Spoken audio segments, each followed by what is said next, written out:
बिस्मिल्लाहिर्रहमानिर्रहीम। अस्सलाम वालेकुम। उम्मीद करता हूँ कि आप लोग खैरियत से होंगे। एक नई वीडियो के साथ मैं हूँ इंजीनियर रज़ा इकबाल। आज हम लोग स्विच और केस को जो है वो स्टडी करेंगे। जो मेन हमारे पास कंटेंट्स हैं उनमें सबसे पहले हम सिंटैक्स को देख लेते हैं कि स्विच केस का जो सिंटैक्स है वो किस तरह का है, कि हम अपने जो प्रोग्रामिंग लैंग्वेज है उसमें उसको किस तरह से लिखेंगे। फिर फ्लो डायग्राम से उसको अंडरस्टैंड करने की कोशिश करेंगे और एट द एंड जो है सिमुलेशन से हम जो है वो प्रॉपरली जो उसको रिजल्ट्स भी एंड रिजल्ट भी बाकायदा कोड करके देख लेंगे। तो सबसे पहले हम इसको देख लेते हैं कि इसका मतलब सिंटैक्स किस तरह से है। एट फर्स्ट जो है वो आपके पास स्विच लिखेंगे, ये सिंटैक्स है। इसी तरह से आपने स्मॉल लेटर्स में लिखना है। देन आपने जो है स्मॉल ब्रैकेट्स और यहाँ पर वेरिएबल लिखना है जिसकी वैल्यू को आप मैच करेंगे। एक चीज़ इम्पॉर्टेंट जो आपने यहाँ पर नोट करनी है वो ये है कि आप यहाँ पर जो वेरिएबल है वो तो या इंटीजर यूज़ करेंगे या आप जो है वो कैरेक्टर टाइप यूज़ करेंगे, यानी कि आप फ्लोट वैल्यूज़ नहीं यूज़ कर सकते हैं। फ्लोट यूज़ करेंगे तो आपके पास एरर आएगा। तो इस चीज़ का थोड़ा सा आपने एहतियात करनी है।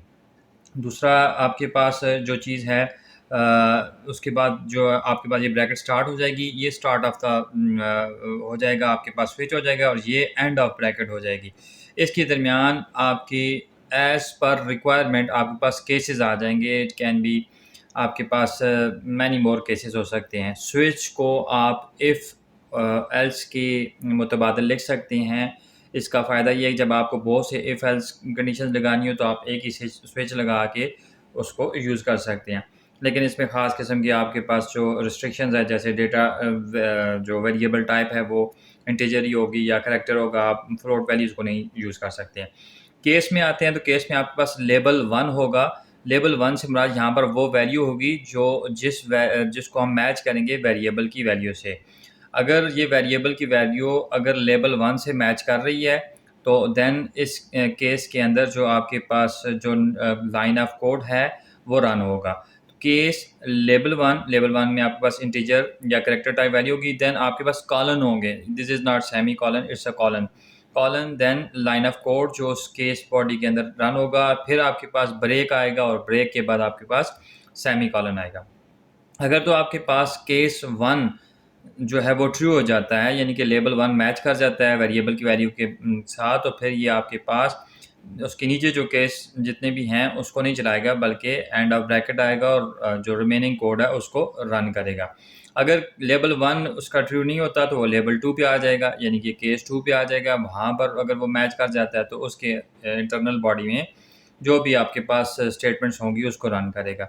अगर इसी तरह से अदर जो लेबल्स हैं, अगर लेबल 1 भी ट्रू नहीं है, लेबल 2 भी ट्रू नहीं है, लेबल 3 की तरफ आएगा और लेबल 3 भी ट्रू नहीं है, तो फिर डिफ़ॉल्ट अगर आपने लगाया हुआ है तो डिफ़ॉल्ट स्टेटमेंट आपके पास चलेगी। तमाम जो केसेस थे वो आपके पास फॉल्स हो गए, तो जो डिफ़ॉल्ट आपने होगा वो चल जाएगा। ठीक है, जैसे आप इफ़ एल्स की कंडीशन में तो if else if else if else if at the end else हो जाता था।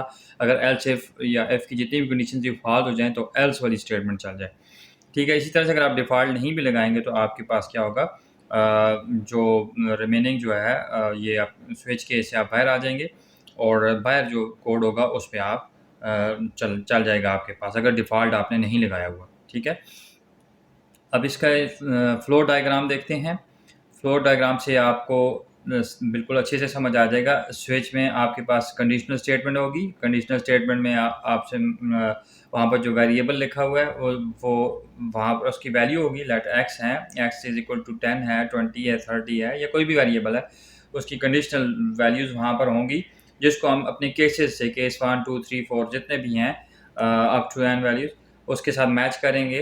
अगर फॉर एग्ज़ाम्पल के उसकी जो वैल्यू है वो केस 1 से मैच कर जाती है, ट्रू हो जाती है, तो उस केस 1 के अंदर आ जाओ और जितनी भी लाइन ऑफ कोड केस 1 के अंदर हैं उनको रन करो और ब्रेक के बाद जो है आउट ऑफ स्विच चले जाओ, मतलब स्टेटमेंट आफ्टर द स्विच हो जाए। अगर आपके पास केस 1 फॉल्स है तो आप क्या करेंगे, केस 2 को चेक करेंगे। सिमिलर फैशन में अगर केस 2 ट्रू है तो उसकी स्टेटमेंट चल जाएगी और स्टेटमेंट चलने के बाद स्विच के बाद आ जाएगी। अगर केस 1 भी फॉल्स है, केस 2 भी फॉल्स है, देन ये केस 3 की तरफ आएगा। अगर केस 3 आपके पास ट्रू है तो देन उसकी इंटरनल बॉडी में जो भी लाइन ऑफ कोड है वो रन करेगा। केस 1, केस 2, केस 3 अगर तीनों फॉल्स हैं तो ये नेक्स्ट केस की तरफ जाएगा। अगर ये सारे के सारे ही फाल्स हैं तो ये जो डिफ़ॉल्ट आपके पास होगा उसको चलाएगा। डिफ़ॉल्ट में जो भी आपने लाइन ऑफ कोड आपने रखा होगा तो उसको चलाएगा। कोई भी ऐसी कंडीशन आ सकती है जिसमें case 1, case 2, case 3, case 4 up to जितने भी केसेस हैं सारे फाल्स हो गए हैं। आपने बताया ये सारी कंडीशंस फाल्स हैं, तो बस अगर ये फाल्स हैं तो ये वाली कंडीशन जो है ना जिसको हम डिफ़ॉल्ट में रखेंगे उसको रन कर लें, तो फिर आपके पास आ जाएगा। लेकिन आपने डिफ़ॉल्ट नहीं रखा हुआ और केसेस आपके पास फाल्स हो गए, तब भी आप स्विच वाली जो बॉडी है उससे बाहर निकल के जो रिमेनिंग कोड है आफ्टर स्विच जो है उसको आप रन करेंगे। अब सिमुलेशन रिजल्ट्स की तरफ चलते हैं, वहाँ कोड लिखते हैं और इंशाल्लाह आपको उम्मीद है कि समझ भी आएगी। हमारे पास जो वेब बेस्ड सिमुलेशन है विच इज़ tinkercad.com, यहाँ पर आप जो है एक हद तक जो है वो सिमुलेशन कर सकते हैं। लेकिन इस कोर्स के हद तक हमारे पास ये जो है ना ये बड़ा मीनिंगफुल है। इस सर्किट को थोड़ा सा इग्नोर कीजिएगा। जस्ट आर्डिनो है, आर्डिनो का होना लाजिम है क्योंकि आर्डिनो के रिस्पेक्ट से हम कोड लिख रहे हैं। बाकी ये सर्किट जो है ना उसको LEDs ऑन ऑफ फिलहाल नहीं करवा रहा, जस्ट आपको बता रहा हूँ, ठीक है। आपने कोई एक वेरिएबल है, हम let i is equal to 0 रख लेते हैं, या i इज़ इक्वल टू कोई भी वैल्यू दे देते हैं, उसको शुरू में ही इनिशियलाइज़ करवा लेते हैं डिक्लेयर होने के साथ। वेरिएबल टाइप इंटीजर है, फ्लोट नहीं रखेंगे, फ्लोट रखेंगे तो आपके पास एरर आ जाएगा। तो मैं कोई वैल्यू इधर सेट कर देता हूँ, इसको हम मैच करेंगे। स्विच आ जाता है, स्विच की बॉडी है, वहाँ पर फिर हम आई लिख लेते हैं, ठीक है। उसके बाद स्विच के अंदर हमारे पास डिफरेंट सॉर्ट ऑफ केसेस आ जाएंगे। केस स्विच जो है वो आपके पास स्मॉल लेटर्स हैं। केस केस जो है, केस के आगे जो है लेबल्स होंगे। लेबल से मुराद वैल्यू, जैसे ये वेरिएबल की जो वैल्यू इस तरह की वैल्यूज होंगी जिसको मैच करेंगे। मैं इसको 1 रखता हूँ, फिर अकॉर्डिंग टू जो सिंटैक्स है कॉलन है, और फिर इसके अंदर जो हम लोग लिख लेते हैं, लेट हम लोग कोई सीरियल प्रिंट करवा लेते हैं, हमें पता चलेगा केस 1 ट्रू है तो उसके अंदर एक हम लोग कुछ लिखवा लेंगे जी कि कोई भी इंग्लिश लिखवा लें ताकि पता चले कि केस 1 ट्रू हो गया था या केस 2 ट्रू हो गया था। लिख लेते हैं केस 1 इज़ ट्रू, ठीक है। इस तरह से फिर इसके बाद आप आ जाएं ब्रेक की तरफ, आ जाएं ब्रेक देन सेमी कॉलन। इस तरह से मैंने केसेस हम लगा लेते हैं, एक से ज़्यादा लगा लेते हैं ताकि हम समझ जाएं। मैंने 2-3 कॉपी कर लिए और इसको देख लेते हैं। ये केस में एक में 1 लिख लिया हमने, एक में हम लिख लेते हैं कोई 2 लिख लेते हैं, एक में हम कोई 3 लिख लेते हैं। इस तरह से बहुत सी वैल्यूज़ हम लिख लेते हैं, ठीक है जी। और एक और केस भी लगा लेते हैं, एक और केस भी लगा लेते हैं, एक और केस, और एक में हम लोग 4 लिख लेते हैं, एक में हम लोग 5 लिख लेते हैं, ठीक है। And the last one is your 6 लिख लेते हैं। और हमारे पास ये यहाँ पर हमारे पास जो है केस की बॉडी एंड हो जाएगी। तो ये हमारे पास है आफ्टर जो केस है वो चले दी एंड ऑफ स्विच, ये आखिर में हम प्रिंट करवा लेंगे स्विच केस स्टेटमेंट कर लेते हैं, ठीक है। तो यहाँ पर डिफ़ॉल्ट लिखवा लेते हैं, डिफ़ॉल्ट भी है हमारे पास, डिफ़ॉल्ट, ठीक है। तो डिफ़ॉल्ट में क्या आ जाएगा आपके पास, सेम ही है हमारे पास। डिफ़ॉल्ट में हमारे पास कोई कंडीशन नहीं है, तो जस्ट डिफ़ॉल्ट है, कॉलन लगाइए और इसके अंदर आप जो लाइन ऑफ कोड लिखवाना चाहते हैं, जैसे मैं इधर प्रिंट करवा देता हूँ ई डिफ़ॉल्ट स्टेटमेंट इधर लिख लेते हैं। डिफ़ॉल्ट तब चलेगी जब तमाम केसेस जो हैं वो हमारे पास फॉल्स हो जाएंगे। डिफ़ॉल्ट स्टेटमेंट,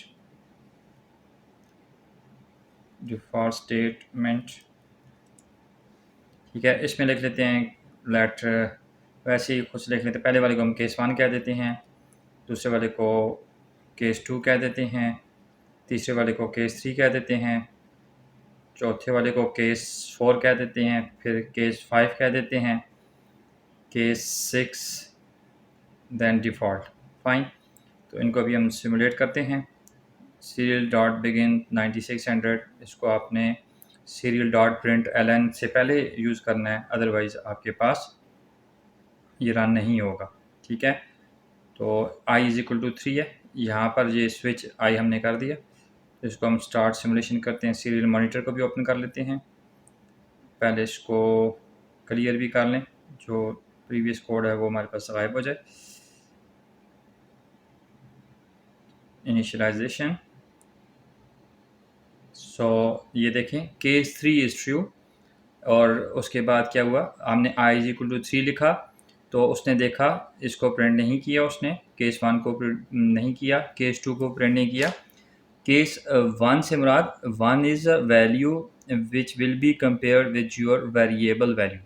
ठीक है, 1 यहाँ इसका ये मतलब नहीं कि आप 1 पहले लिखेंगे या फिर 2 लिखेंगे, तरतीब से लिखने की ज़रूरत नहीं है। अच्छा, कोई भी वैल्यू हो सकती है 1 की जगह, जिसको हमने आपके जो स्विच में जो वेरिएबल है उसकी वैल्यू के साथ, जो असाइंड वैल्यू है उसके साथ वो मैच करेगा। इस तरह से हमने 2 लिखा, उसको मैच किया नहीं, 3 जो था 3 के साथ मैच कर दिया, आई की 3 वैल्यू थी, तो इस केस के अंदर आ गया और उसने क्या किया, केस 3 इज़ ट्रू वाली जो स्टेटमेंट थी उसको प्रिंट कर दिया। फिर जो ही केस 3 ट्रू हुआ तो फिर वो रिमेनिंग केसेस की तरफ नहीं जाएगा, फिर आपके पास वो बाहर आ जाएगा और आपके पास उसके बाद क्या है, वो जो उसके बाद कोड है, स्विच के बाद जो कोड है उसको रन करेगा। आपके केस में वो क्या था, the end of the switch case statement, ये वाली जो थी उसको उसने प्रिंट कर दिया। ठीक है, इसको एक और तरीके से भी हम लोग देख लेते हैं। लेट हम कोई वैल्यू एक और साइन करते हैं जिसमें हमारे पास केसेस से मैच ना करे, लाइक स्टॉप सिमुलेशन। मैं इधर लिख लेता हूँ 8 लिख लेता हूँ।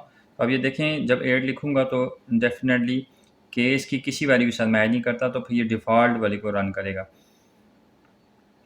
इसको हम सिमुलेट करते हैं, स्टार्ट सिमुलेशन। ये देखें, क्योंकि उसने देखा आपके पास जो 8 है वो किसी के साथ मैच नहीं कर रहा, तो वो डिफ़ॉल्ट पे आ गया। थोड़ा सा हम लोग अपना जो इसका फ्लो डायग्राम है उसको देख लें। उसमें यही था कि केसेस फॉल्स होते गए तो वो कौन सी स्टेटमेंट चलाएगा, डिफ़ॉल्ट को चलाएगा। तो इसको उसने रन किया और रन करने के बाद एट द एंड जो स्विच केस के बाद जो आखिर में जो बाद में जितने लाइन ऑफ कोड होगी उसको वो रन करेगा। तो आपके केस में वो एक लाइन ऑफ कोड है जो कि क्या है, दिस वन सीरियल प्रिंट हो रहा है the end of the switch. तो ये डिफ़ॉल्ट स्टेटमेंट ये वाली उसने रन कर दी। ठीक है, इन केस अगर आपके पास डिफ़ॉल्ट स्टेटमेंट नहीं है, ठीक है, तो फिर मैंने कहा था कि अगर तमाम की तमाम कंडीशंस आपके पास फॉल्स हो जाती हैं तो डायरेक्टली बस बाहर आ जाएगा। अगर डिफ़ॉल्ट स्टेटमेंट आपने कोई लगाई नहीं है तो फिर वो क्या करेगा, बाहर आ जाएगा। ठीक है, इसमें भी आपने एक और काम भी करना है, just a minute, where it is. इसमें भी आपको ब्रेक लगानी है। अच्छा, ब्रेक मैंने नहीं लगाई, तो आपने ब्रेक को भी आपने यहाँ पर ऐड करना है। लेकिन एनी मैं इसको डिफ़ॉल्ट करके हम लोग इसको डिफ़ॉल्ट को मैंने थोड़ी देर के लिए डिलीट कर दिया। देखते हैं क्या ये डायरेक्टली सिर्फ ये वाली लाइन रीड करेगा या कोई और भी काम करता है। तो डेफिनेटली इसको केसेस सारे फॉल्स हैं तो बाहर वाली लाइन को प्रिंट करना चाहिए।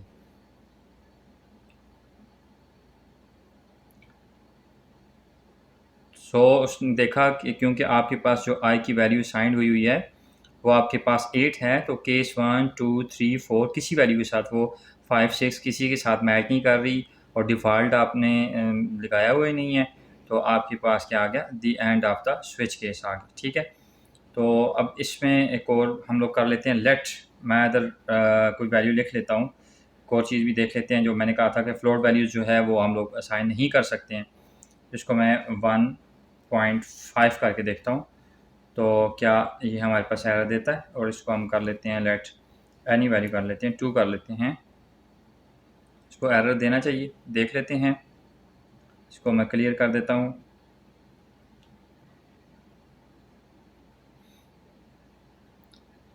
उसने देखें, sorry it seems like your code has some error. तो उसने क्या कहा कि आपके पास एरर क्या है, could not convert 1.5 from double two and. तो ये जो केस वाली जो है कंडीशन, इसमें आप फ्लोट वैल्यूज़ नहीं लगा सकते हैं। ठीक है, तो आप फ्लोट नहीं लगा सकते हैं, डबल नहीं लगा सकते हैं और इसी तरह से स्ट्रिंग नहीं लगा सकते हैं। तो आपने इसको अगर मैच करना है, इट इज़ बेटर प्रैक्टिस कि आप इसको सिर्फ इंटीजर और कैरेक्टर टाइप के साथ ही करें, तो ये आपके पास नहीं तो एरर आ जाएगा। तो अब इसको हम एरर को हम रिमूव कर देते हैं। हमारे केस में ये है जी, 1 ही कर लेते हैं इसको, ठीक है। तो मैं डिफ़ॉल्ट वाली कंडीशन को भी थोड़ी सी देर के लिए बहाल कर देता हूँ। इसके अलावा एक और चीज़ भी देख लेते हैं हम लोग। दैन ब्रेक को भी हम ज़रा डिलीट करके देख लेते हैं तो क्या होता है, ठीक है। अब हम लोग नेक्स्ट चेक करते हैं। लेट हमने ब्रेक नहीं लगाया, केस 1 में हमने ब्रेक नहीं लगाया, तो देखते हैं फिर क्या होगा। या पहले इसमें देख लेते हैं, 1 में ब्रेक हटा देते हैं। सो चेक करते हैं i इज़ इक्वल टू 2, तो इसको देखते हैं वो क्या करता है। Oh simulation, start simulation, serial monitor, case 2 is true, the end of the switch case. अच्छा, पहले एक और काम करते हैं, इसको 2 मिनट मैं इसको कर लेता हूँ। इसको ब्रेक इधर, बल्कि इसको कर लेते हैं, वैल्यू चेंज करते हैं, ठीक है। इधर ब्रेक नहीं लगा हुआ, ठीक है, केस 1 में ब्रेक नहीं लगा हुआ। देखिएगा इसका क्या होगा। Start simulation, so case 1 is true, case 2 is true. जहाँ आप देखें केस 1 को उसने प्रिंट किया, फिर उसने केस 2 को भी प्रिंट कर दिया, क्योंकि इधर ब्रेक नहीं था तो केस 2 को भी, केस 2 के अंदर जो है उसको ब्रेक मिला तो उसने क्या किया, उसको स्टॉप कर दिया। इसका मतलब ब्रेक का होना लाजमी है, ब्रेक नहीं लगाएंगे तो फिर आपके पास क्या है, वो नेक्स्ट वाली कंडीशन को भी वो प्रिंट कर देगा। ब्रेक क्या करता है एक्चुअली, उस कंडीशन को ट्रू होने के बाद उसको बाहर निकाल देता है। अब इसको अगर आप फॉर एग्ज़ाम्पल मैं ये करता हूँ कि ये इसमें जो केस 4 है या केस 3 है, उसको उसकी ब्रेक स्टेटमेंट जो है उसको हम ज़रा डिलीट करके देख लेते हैं। और यहाँ पर हम लोग कर लेते हैं जी BRE के ब्रेक कर लेते हैं। तो अब ये क्या है, अब केस 2 तो जो है वो आपके पास ऑलरेडी उसको वैल्यू में साइन कर देता हूँ, देन 2 कर देते हैं या 1 ही कर देते हैं, बल्कि किधर है जी, 2 कर देते हैं। तो 2 करेंगे क्योंकि 2 के बाद ब्रेक है, ब्रेक के बाद ये बाहर आ जाएगा। लेकिन मैं जब 3 करूँगा तो उसको देख लेते हैं। 3 करता हूँ तो 3 के बाद इसको प्रिंट करेगा, इसके बाद ब्रेक नहीं है तो ये केस 4 को भी प्रिंट कर देगा। केस 4 का ब्रेक उसको मिलेगा तो फिर वो क्या करेगा, उसके साथ ही नेक्स्ट जो है उसको भी प्रिंट कर देगा। जहाँ तक ब्रेक नहीं, केस 4 का मैं ब्रेक हटा देता हूँ ताकि आपको पता चल जाए। अब केस 3 ट्रू हो रहा है तो उसको तो प्रिंट करेगा। केस 4 जो है उसमें ब्रेक है ही नहीं है तो उसको भी प्रिंट कर देगा, और केस 5 पे प्रिंट करने के बाद ब्रेक मिल जाएगा तो वो उसके बाद वो क्या करेगा, नीचे आपके पास चला जाएगा। तो अब इसको देख लेते हैं। अच्छा, दिस वन, एक सेकंड, इसको दोबारा हम लोग ज़रा कर लेते हैं क्योंकि आपके पास बहुत सी वैल्यूज़ आ जाएंगी। क्लियर कर लेता हूँ पहले इसको। Start simulation, it seems where it is, okay. Case 2 sorry, semi colon आपने लगाना है, हम भूल गए जी। चलें जी, ये हमने सेमी कॉलन लगा दिया, और भी सेमी कॉलन की मिसिंग तो नहीं है। ब्रेक के बाद सेमी कॉलन आपने लगाना होता है। अच्छा, स्टार्ट सिमुलेशन,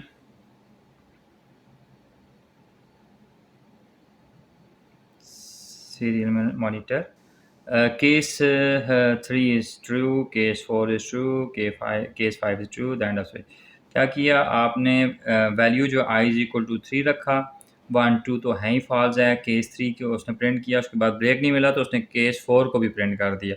उधर भी ब्रेक नहीं मिला तो केस 5 को प्रिंट कर दिया। लेकिन उसके बाद उसने केस 6 की तरफ नहीं गया, उसके बाद ब्रेक था तो बाहर आ गया आपके पास, ठीक है। तो इसलिए ब्रेक को थोड़ा सा आपने इसको देख लिया। अब एक और चीज़ है, ये तो सिंगल वैल्यू है, अब मैंने चेक करनी है रेंज ऑफ वैल्यूज़ को चेक करना है, ठीक है। फॉर एग्जाम्पल मैं कहता हूँ 1 to 10 अगर हमारे पास ये हो तो फिर ये काम करे, 10 to 20 हो तो ये काम करे, 20 to 30 हो तो ये काम करे, वो रेंज ऑफ वैल्यूज़ आ जाती हैं। तो उस केस में हम लोग इसको इस तरह से करेंगे, आप इस तरह डॉट लगा लेंगे, 1 2 3 डॉट लगा के स्पेस दे के, और फिर आप वैल्यू लिख लें 1 to 10 तो ये काम करो। और इस तरह से हम एक और लगा लेते हैं 11 स्पेस 3 डॉट लगाइए, एंड देन 20 आपने ये काम कर दें। देन आपके पास क्या है, 21 to 3 डॉट 21 to अगर आपके पास 30 है तो ये काम करे, एंड देन आपके पास ब्रेक स्टेटमेंट लगाते जाएं। अभी हमने विदाउट ब्रेक करके देख लिया कि उसका क्या फ़ायदा नुकसान है। देन आपके पास 31 टू आपके पास आ जाए जी 40 जो है 40 तक हो तो ये प्रिंट कर दें। देन आपके पास केस 5 है और केस 5 को भी देख लें। इसमें भी आप इस तरह से कर लें, रेंज ऑफ वैल्यू लगा लें विच इज़ योर 41 टू 50 कर लें तो इसको प्रिंट कर ले like this one. Then last one is your 51 to 60 कर लेते हैं। ठीक है, तो ये रेंज ऑफ वैल्यूज़ आपके पास आ जाती हैं। अब मैं एक्स को कोई वैल्यू देता हूँ 3 दिया तो ये फर्स्ट रेंज में आ रहा है, फर्स्ट रेंज में। ठीक है, तो इसको देख लेते हैं। तो इसको रन कीजिए, start simulation. Case 1 is true. क्यों? ये 1 से 10 के 3 किस में आ रहा है? इसमें आ रहा है। अब मैं करता हूँ इसको लेट स्टॉप सिमुलेशन, मैं इसको 27 कर देता हूँ। तो 27 कौन से केस में आएगा? Which is this one case, ये जो आपके पास 3 है इस केस में आपके पास आ जाएगा। इसको देख लीजिए। सो केस 3 इज ट्रू, उसकी जो रेंज ऑफ वैल्यू है वो 27 किस में आ रही है? इस रेंज में आ रही है। तो आप केसेस को इस तरह से भी यूज़ कर सकते हैं। ठीक है, आप सिंगल वैल्यूज़ के लिए भी यूज़ कर सकते हैं और रेंज ऑफ वैल्यूज़ के लिए भी यूज़ कर सकते हैं। At the end conclusion is that आपने जब बहुत ज़्यादा इफ़ एल्स लिखाने हो तो उसकी जगह स्विच आप लगा लें। ठीक है, स्विच को देखें आप इजीली, आप इसको कोड करना आसान है। इस तरह केस की कंडीशन में, उस तरह इफ़ एल्स में थोड़ा सा मिक्स हो जाता है। लेकिन नुकसान ये है कि वहाँ पर आप फ्लोट वैल्यूज़ को भी आप कंपेयर कर सकते हैं या लाइक दैट। यहाँ पर आप फ्लोट वैल्यूज़ को या स्ट्रिंग को या डबल जो आपके पास होगा वेरिएबल टाइप, उसको आप नहीं कंपेयर कर सकते। तो बस ये इसका ड्रॉबैक है। और आप एज़ पर रिक्वायरमेंट जिस तरह से भी हो, आप दोनों में से कोई भी चूज़ कर सकते हैं, इफ़ एल्स या switch case condition. Next video तक के लिए मैं इजाज़त चाहूँगा। अपना ख्याल रखिएगा। अल्लाह हाफ़िज़।